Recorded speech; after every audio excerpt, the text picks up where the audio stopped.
Vendredi 14 août 2020, mesdames et messieurs, bonjour et bienvenue dans ce 6h30 que nous démarrons avec ce communiqué du ministère de la Sécurité et de la Protection civile.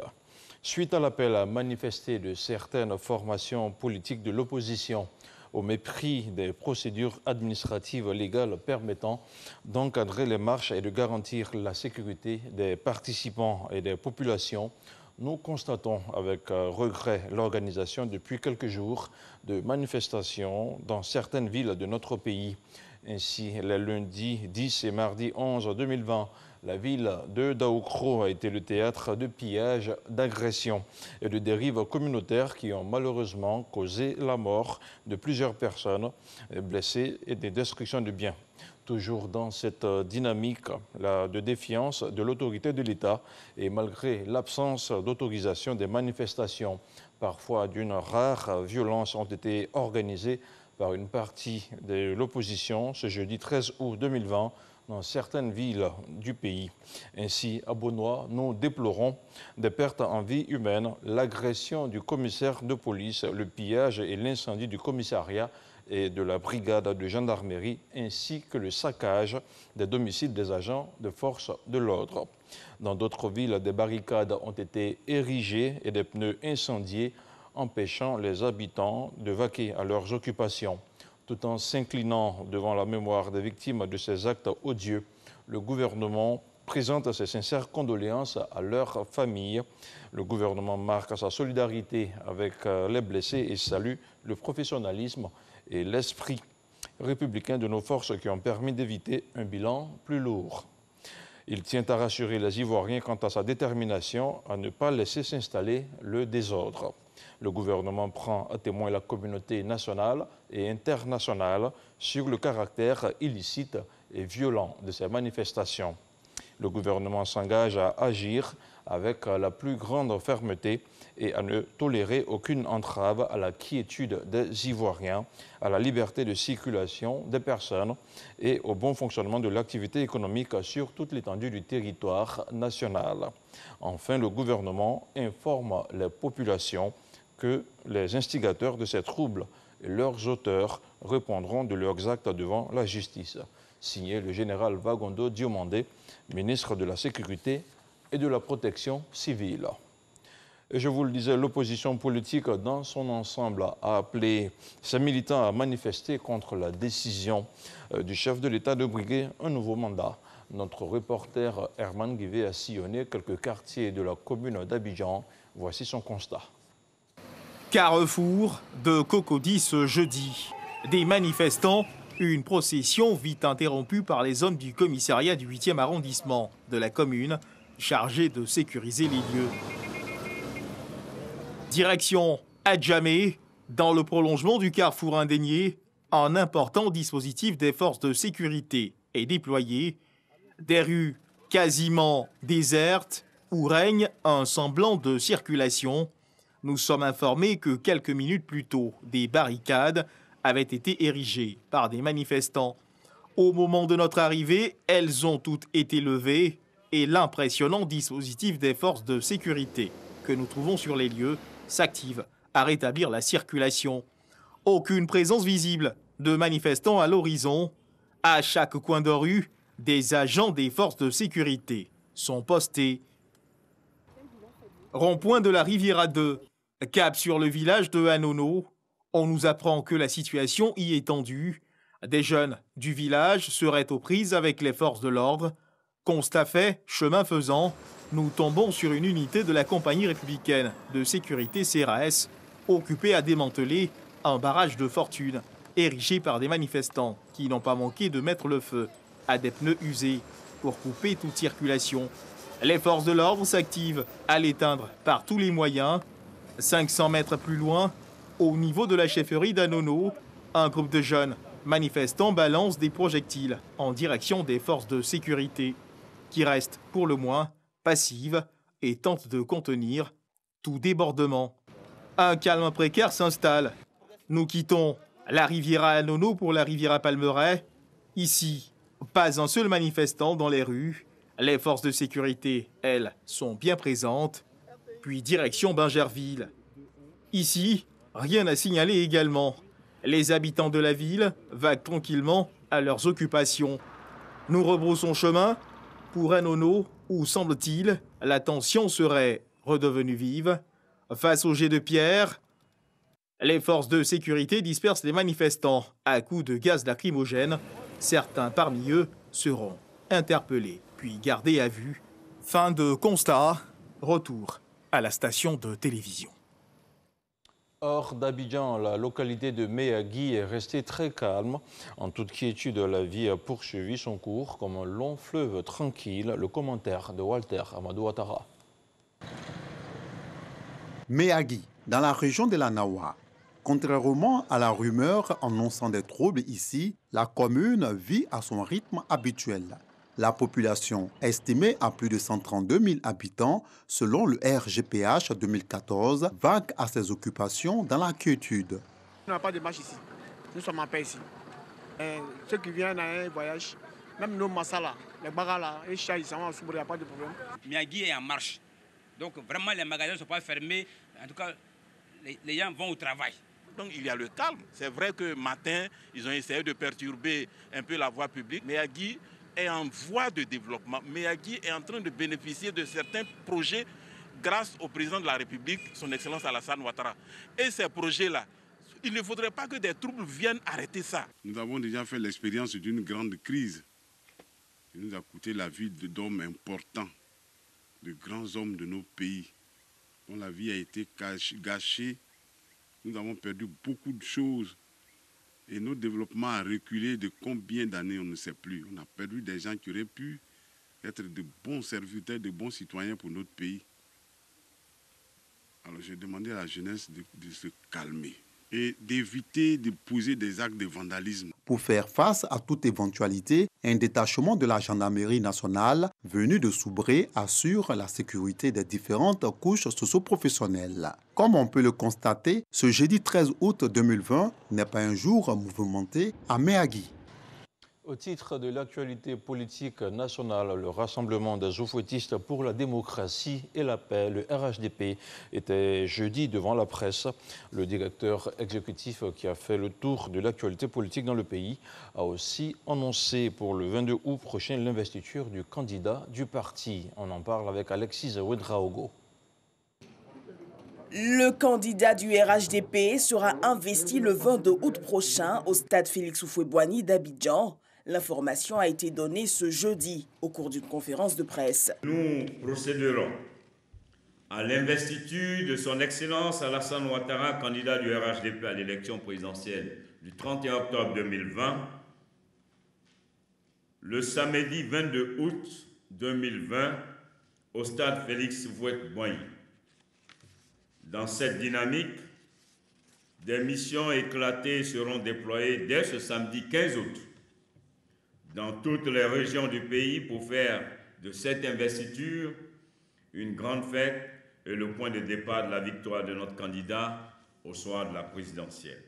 Face aux manifestations de l'opposition, Adama Bictogo déplore les incidents et pertes en vies humaines enregistrées. Je voudrais donc déplorer les morts qu'il y a eu à Daoukro et à Bonois et présenter toutes mes condoléances aux familles endeuillées, toute ma compassion aux familles dont les enfants ou des membres ont été blessés et leur dire que le RHDP se tient à leur côté parce que nous demeurons pour la paix.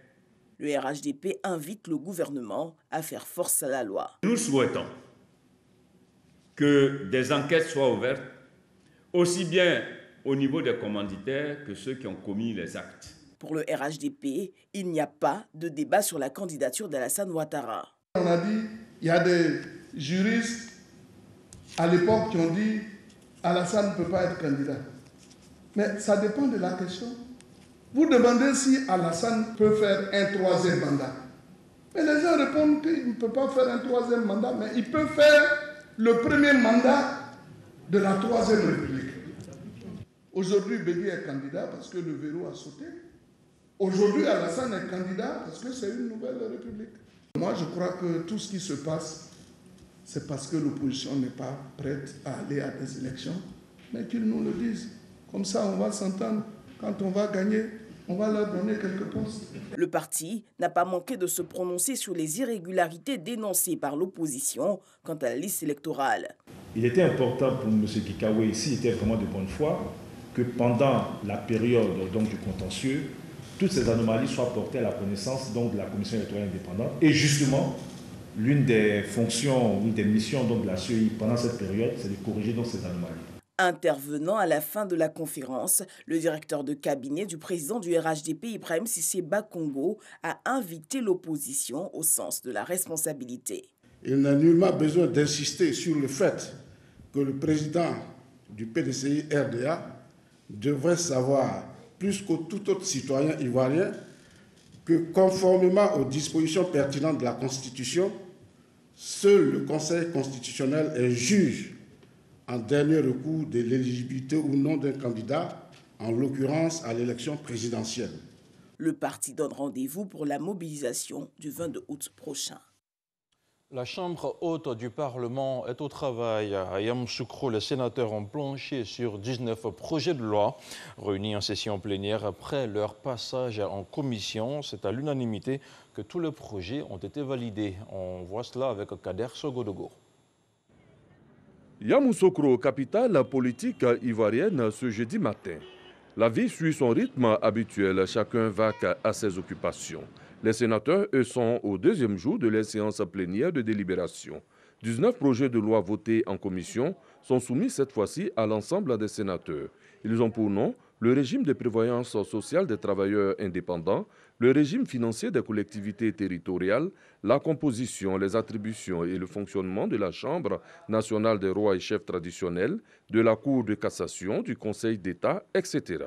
Les différents groupes parlementaires sont ainsi au travail pour la vie de la nation. Très tôt, les deux chefs de groupe parlementaire, sous l'instigation du président du Sénat, nous avons décidé de prendre de la hauteur, de nous conduire en sage, malgré l'atmosphère que vous savez actuellement.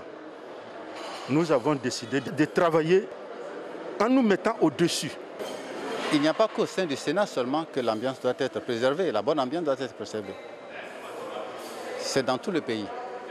Et je le dis en rapport avec quelques échos de manifestations qui ont lieu.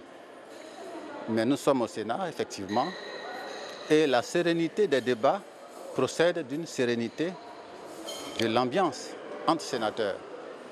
Je puis attester que cette sérénité existe. Quoique le pluralisme, j'allais dire, ou la pluralité d'opinions est rigoureusement respectée, puisqu'il y a deux groupes parlementaires. En l'absence du président du Sénat, Jano Aousso-Kouadio, dont le retour est imminent, c'est la vice-présidente Sarah Sako-Fatiga qui a présidé les travaux. Voici maintenant un an que s'en est allé l'icône du coupé décalé Arafat DJ. Pour saluer sa mémoire, ses fans, ses proches et même certains artistes ont mené des actions pour exprimer leur attachement à Ange Didier, décédé l'an dernier. La première journée d'hommage consacrée à l'artiste a été marquée par des séances de prière, mais aussi des témoignages et de parades à moto. Franck Quadio. Mercredi 12 août.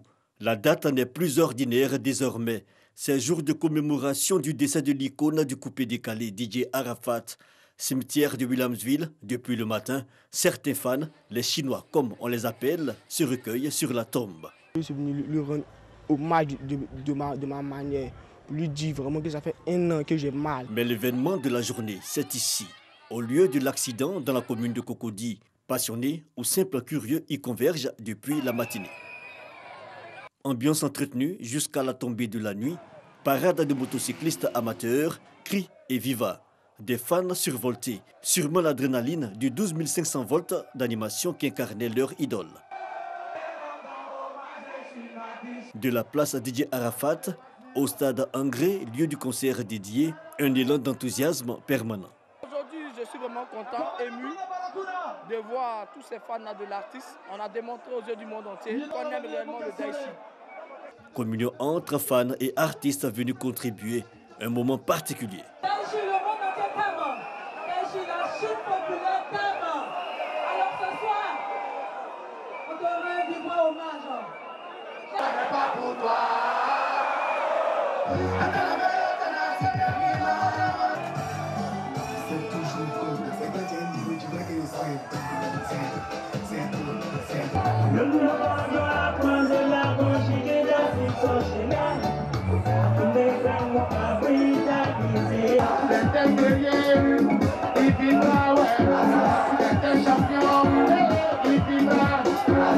La célébration du premier anniversaire du décès d'Arafat Didier, tout un programme jusqu'au samedi 11 août. Pour l'ambiance, ne pas s'inquiéter. Les bébés Arafat sont déjà au taquet.